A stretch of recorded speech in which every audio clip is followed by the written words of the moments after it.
ध्यायतो विषयान् पुंसं समस्तेयं पूज्यते सत्सांगते च ध्यायते कामम कामो क्रोधत विजायते।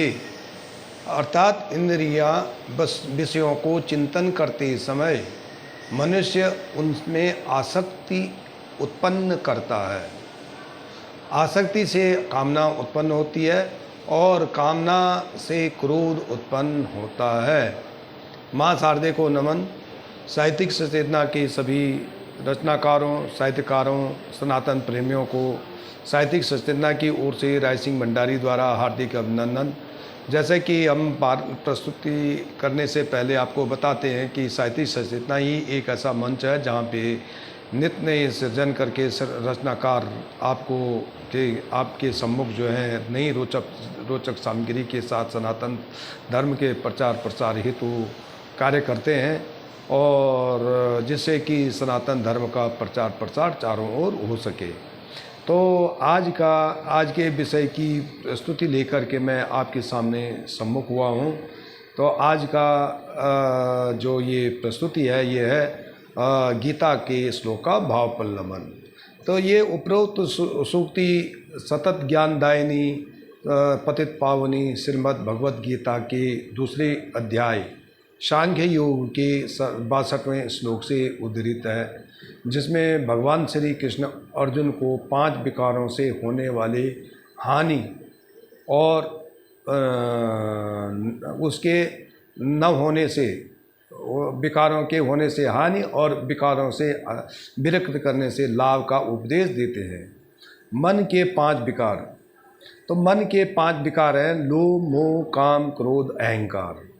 तो ये जो 5 विकार हैं वो यह इस शरीर रूपी पृथ्वी को जब मन रूपी सारथी चलाता है तो 5 इंद्रियों के अश्वों से 5 विकारों के रज्जुओं से बांधे रहते हैं।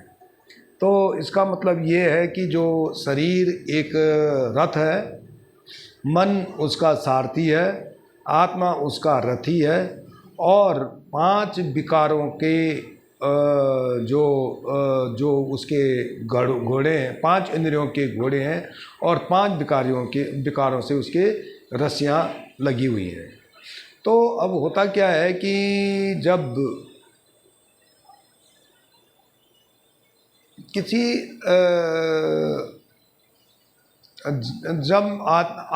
मन कहीं भटकता है तो वह घोड़े उधर की ओर भागते हैं और हमेशा जो है घोड़े जो है उतराई की ओर अधिक भागते हैं, बल्कि चढ़ाई से ज़्यादा। ये मानव मन का भी वो है कि आपको सुगम और सरल रास्ता अच्छा लगता है और दुर्गम और चढ़ाई वाला रास्ता दुर्गम लगता है। तो इस प्रकार से जो हर मोड़ पे जब ये जीवन की यात्रा चलती है तो हर मोड़ पे 2 रास्ते आते हैं, एक सुमार्ग का और एक कुमार्ग का। तो कुमार्ग का रास्ता नीचे की ओर जाता है और सुमार्ग का रास्ता ऊपर की ओर ऊंचाई की ओर जाता है, तो मोक्ष तक ले जाता है। उसमें ऊंचाई के रास्ते में धर्म अर्थ काम मोक्ष होते हैं और नीचाई उतराई वाले रास्ते में लोभ, मोह, काम, क्रोध, अहंकार होते हैं, जो कि उसको मानव जीवन को, देह को बंधन में बांधे रहते हैं और 84 लाख योनियों को भटकाते रहते हैं। तो इस प्रकार से अब आती है सुक्ति वाली बात। तो सुक्ति में ये कहा गया है कि जब इंद्रियां किसी काम को, किसी के विषय के प्रति आसक्त होते, विषय ये 5 विषय बताए, उसके विषय में आसक्ति प्रेम करता है तो उसको पाने की कामना होने लगती। उसको अगर कामना होती है तो उसमें लालच आ जाता है, लालच आ जाता है उसको, वो काम करने लगता है। अगर वो काम नहीं हो करने में अगर उसको बाधा आती है तो उसमें क्रोध आ जाता है। अर्थात जैसे एक उदाहरण के तौर पर समझाते हैं, एक मनुष्य, ये हम पहले भी बता चुके कि मनुष्य जो जन्म से एक साधारण होता है, सुदृढ़ होता है, और एक ऐसे टाइप का, ऐसे इस प्रकार का होता है कि बिल्कुल भोला भाला शुद्ध होता है। लेकिन देश काल परिस्थिति और कारण जो है उसको अलग अलग परिस्थितियों में डाल देते हैं, अलग अलग बना देते हैं।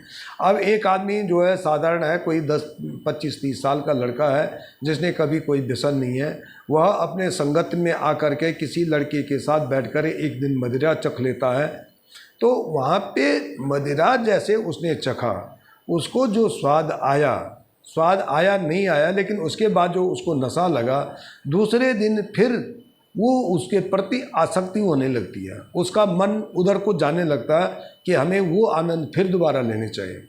अब आनंद लेना चाहे तो वो उसके लिए कार्य करेगा, जब कार्य करेगा तो उसमें क्या होगा कि अगर घर वाले उसको रोकेंगे तो उसको क्रोध आएगा तो उस पर काफ़ी उसके मतलब बुद्धि का नाश होना या मति भ्रष्ट होनी या कुछ भी कार्य हो सकता है। तो इस श्लोक में कहने का मतलब यही है कि जब इंद्रियों के प्रति विषय